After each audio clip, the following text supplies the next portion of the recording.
राम राम जी, कैसे हो आप सब। डेली व्लॉगिंग करना तो पॉसिबल नहीं है। कई मेरी फ्रेंड्स कह रही हैं कि डेली व्लॉगिंग कर, तो डेली व्लॉगिंग करना तो पॉसिबल नहीं है। डेली व्लॉगिंग में आपको मैं दिखाऊंगी भी क्या, वही डेली का काम जो कि सभी हाउसवाइफ कर रही हैं, तो वो तो पॉसिबल नहीं है। पर जहाँ तक हो सके मैं व्लॉग करने की कोशिश करती हूँ और करूँगी भी आगे, क्योंकि मुझे आप लोगों का ढेर सारा प्यार मिल रहा है। उसके लिए बहुत बहुत शुक्रिया। आप लोगों के प्यार के बिना तो मेरा व्लॉग और मैं सक्सेस नहीं हो सकते हैं। तो आज मैंने सोचा कि अलमारी की सेटिंग कर लें, क्योंकि हम लोग अगर टाइम टाइम से किचन की सफाई, अलमारी की सेटिंग वगैरह करते रहें तो हमें ज़्यादा टाइम नहीं लगता है उन चीज़ों की सेटिंग करने में। अगर हम काफ़ी देर बाद करें तो हमें बहुत टाइम लग जाता है। आज मैंने सोचा मैं अलमारी की सेटिंग करूँगी। बच्चे स्कूल कॉलेज चले गए हैं। आज मैंने सोचा कि मैं अलमारी की सेटिंग करूं। अब इतने सारे कपड़े सेटिंग करने में मुझे लग जाएगा 2 घंटा कम से कम। जितनी मर्ज़ी सेटिंग कर लो, एक हाथ लगने पर वो सेटिंग की वाट लग जाती है। इतने सारे कपड़े होने के बावजूद किस किस को ऐसा लगता है कि मेरे पास तो पहनने के लिए कुछ भी अच्छा नहीं है, कमेंट में बताना।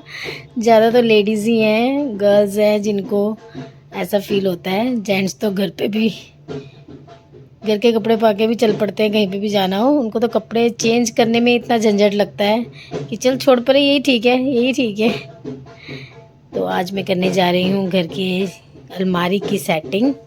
फिर मैं उसके बाद दिखाती हूँ मैंने आप आज कैसे सेटिंग करी। बाहर कोई ढोल वाला आ रखा है, शायद पीर बाबा के लिए चंदा इकट्ठा करने आए होंगे।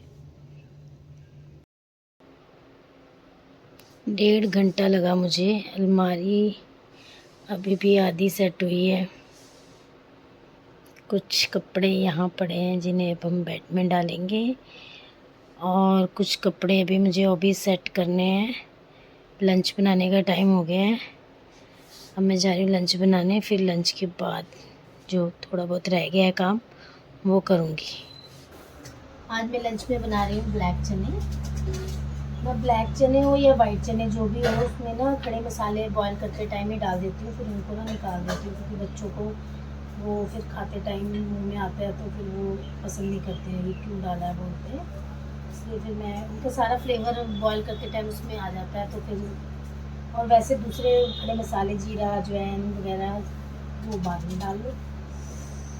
तो मैं आजकल आपको पता है, मैंने लास्ट वीडियो में बताया था मैं पापा के साथ हॉस्पिटल जा रही हूँ रूटीन चेकअप के लिए। हम लोग अपने घर की प्रॉब्लम्स, परेशानियाँ, बर्डन, कितना कुछ माइंड में चलता रहता है ना कि हाँ ये प्रॉब्लम है, ऐसे हम यहाँ दुखी हैं, किसने ये बोल दिया, उसने ये बोल दिया, मैं इतना काम करती हूँ सारा दिन, कोई मुझे क्रेडिट नहीं देता, कोई मेरे बारे में सोचता नहीं है ना।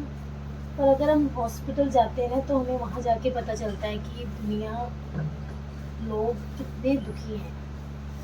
प्याज काटते हुए मेरी आंखों में बहुत आंसू आते हैं, और खाते टाइम भी मेरी आंखों में बहुत आंसू आते हैं।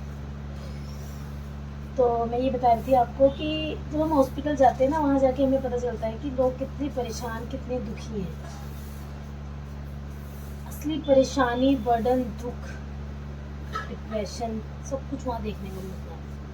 कहते हैं ना कि हमारे को काम का बहुत प्रेशर है, हम लोग बहुत दुखी हैं, हमें ये प्रॉब्लम है, हमें वो प्रॉब्लम है। एक बार ना हॉस्पिटल जाके देखो, भगवान ना करे कभी किसी को हॉस्पिटल जाना पड़े, जिस घर में सब लोग ठीक है और किसी को रूटीन चेकअप के लिए भी नहीं जाना पड़ रहा हॉस्पिटल, ये उस फैमिली के लिए बहुत अच्छी बात है, बहुत ज़्यादा अच्छी बात है कि आपके फैमिली में से किसी को हॉस्पिटल नहीं जाना पड़ रहा और कोई बीमार नहीं है। अगर हम लोग इन सब हॉस्पिटल की परेशानियों से बचे हुए हैं तो इसका मतलब हम बहुत सारी चीज़ों से बचे हुए हैं। वहाँ पे कैसे कैसे लोग आते हैं कि इतने दिनों से वहाँ पे आके रह रहे हैं, बैठे हैं, उनको टेस्ट करवाने हैं, और काफ़ी दूर दूर से लोग आते हैं। वहाँ एक लेडी आई है, तो से मेरी बातचीत हुई तो फिर मुझे उसने बताया कि उसको 40 डेज़ हो गए वहाँ पे, रोज़ कभी कोई टेस्ट की डेट मिल गई है। मेरी छोटी सी बच्ची है, बोल रही थी कि मैंने उसको 40 डेज़ से छोड़ा हुआ है उसकी दादी के पास, और बड़ा मुश्किल हो रहा है। उनके हस्बैंड को शायद कोई प्रॉब्लम है, तो अभी भी पहले डॉक्टर ने उनको ऑपरेशन बोल दिया था कि ऑपरेट करना है। अब वो बोल रहे हैं कि फिर एक टेस्ट करवाना पड़ेगा, उसके बाद ही फाइनल होगा कि ऑपरेट करना है कि नहीं। वो कभी मंदिर में, कभी गुरुद्वारों में, कभी रेड क्रॉस जो बने हुए हैं वहाँ, कभी होटल में, ऐसे वो रुक के अपना ट्रीटमेंट करा रहे हैं। इसलिए अगर घर में थोड़ी बहुत भी परेशानी है कि थोड़ी बहुत प्रॉब्लम्स जो भी घर में चलती हैं है, तो उसको इतना नेगेटिव लेके लेडीज़ ना डिप्रेशन में चली जाती हैं कि हस्बैंड टाइम नहीं दे रहे हैं, बच्चे टाइम नहीं दे रहे हैं। भाई वो अगर हमें टाइम देंगे तो वो कमाएंगे कैसे, बच्चे हमें टाइम देंगे तो वो पढ़ेंगे कैसे।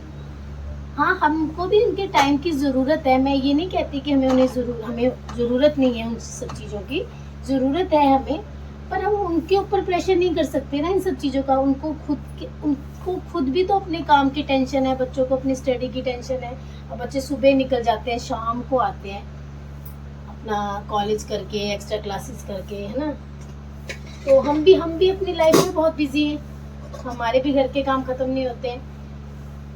और अगर हम अपनी लाइफ में बिजी हैं और वो अपने वर्क में बिजी हैं, बच्चे स्टडी में बिजी हैं और सब ठीक चल रहा है ना, तो छोटी मोटी प्रॉब्लम्स को लेके आपको डिप्रेशन में होने की, या ज़्यादा सोचने की, या नेगेटिव सोचने की, ऐसे हो जाएगा, ऐसा हो रहा है, ऐसा हो रहा है। जो चीज़ आपको पता ही नहीं हो रही है, नहीं हो रही, उसको सोच के अपना दिमाग क्यों ख़राब करना, मुझे ये लगता है। ठीक है ना। और अगर आप ज़्यादा ही परेशान हैं तो किसी ऐसे इंसान से बात करो जो आपको, जिस पे पूरा ट्रस्ट हो कि वो आगे उस बात की 4 बात करके ना कहे किसी को। पर और अपनी मम्मी से बेहतर कोई नहीं हो सकता जिससे हम अपने दिल की बात कह सकते हैं। मम्मी हो, बहन हो, कोई भी हो जिससे आप अपने दिल की बात कह सकते हो। और फ्रेंड्स भी होती हैं, मैं ये नहीं कहती फ्रेंड्स नहीं होती, फ्रेंड्स भी होती हैं। आपको जिस पे ट्रस्ट हो आप उससे ही बात करो, क्योंकि कई बार ऐसा होता है कि लेडीज़ बहुत ज़्यादा टेंशन में होने के बाद डिस्कस कर देती हैं मन को हल्का करने के लिए। फिर जब वही बात घूम फिर के बहुत टाइम बाद आपके सामने आती है ना, तो फिर आपको रियलाइज़ होता है कि अरे ये बात तो मैंने कही नहीं थी, इस बात का क्या बन गया। फिर उस बात की उसको टेंशन हो जाती है। इसलिए हमें सबसे पहले तो टेंशन लेनी ही नहीं है, क्योंकि सब लोग अपनी लाइफ में बिजी हैं, सब लोगों को अपना अपना काम कर रहे हैं। हम अपना काम कर रहे हैं घर पे, तो अपना काम कर रहे हैं। तो जब भी कभी कुछ नेगेटिव थॉट्स आते हैं तो आप डिस्कस करो अपने हस्बैंड से, अपने बच्चों से, जिससे भी आपको सही लगता है आप बात करो। बात करने से बात बनती है, बिगड़ती नहीं है, इसलिए बात करनी चाहिए। और नेगेटिव कभी नहीं सोचना चाहिए, क्योंकि जो नेगेटिव हमारी लाइफ में होना है वो तो होना ही है, उसको हम रोक नहीं सकते। और पॉजिटिव सोचो। मेरी मम्मी कहते हैं कि पूरे दिन में एक बार सरस्वती माता हमारी ज़ुबान पे होती है, तो हम जैसा सोचेंगे वैसा ही होगा। इसलिए हमेशा पॉजिटिव सोचो। जो नेगेटिव होना होगा जब तब की तब देखी जाएगी, फैमिली है, हम हैं, सब साथ में हैं, हर चीज़ सही हो सकती है। पर हमें अपने दिमाग में ना हर चीज़ घुमा घुमा के, सोच के दिमाग ख़राब करने की ज़रूरत नहीं। कई चीज़ों को हम फालतू ही सोचने लग जाते हैं, वो चीज़ होती भी नहीं है, फिर भी हम सोचते हैं कि हाँ ऐसा हो गया तो ऐसा होगा, ऐसा होगा तो ऐसा होगा। जब वो चीज़ होनी ही नहीं है तो फिर क्यों सोचना। तो है मेरा चने बनना। मैं ऐसे एक साइड में ना प्लेट या बाउल लगा लेती हूँ, जिससे कि मुझे बाद में ज़्यादा किचन का सफाई नहीं करनी पड़ती, किचन नीट एंड क्लीन रहता है, टाइम नहीं लगता ज़्यादा।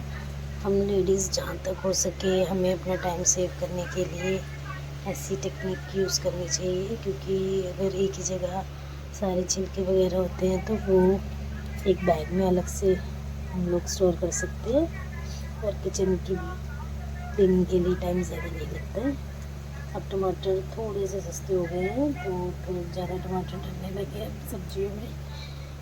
तो अब रेडी हो रहे हैं हमारे चने चावल। आज लंच में खाएंगे चना चावल। करती हूँ। दिन में मैंने व्लॉगिंग नहीं की क्योंकि मेरा हेडेक हो रहा था, उसके बाद ट्यूशन टाइम, डिनर टाइम, फिर बिज़ी हो गया टाइम ज़्यादा ही। और अगर आपको मेरी पॉजिटिव रहने वाली बातें पसंद आई होंगी तो मेरी वीडियो को लाइक कीजिए, सब्सक्राइब कीजिए और अपना ध्यान रखिए।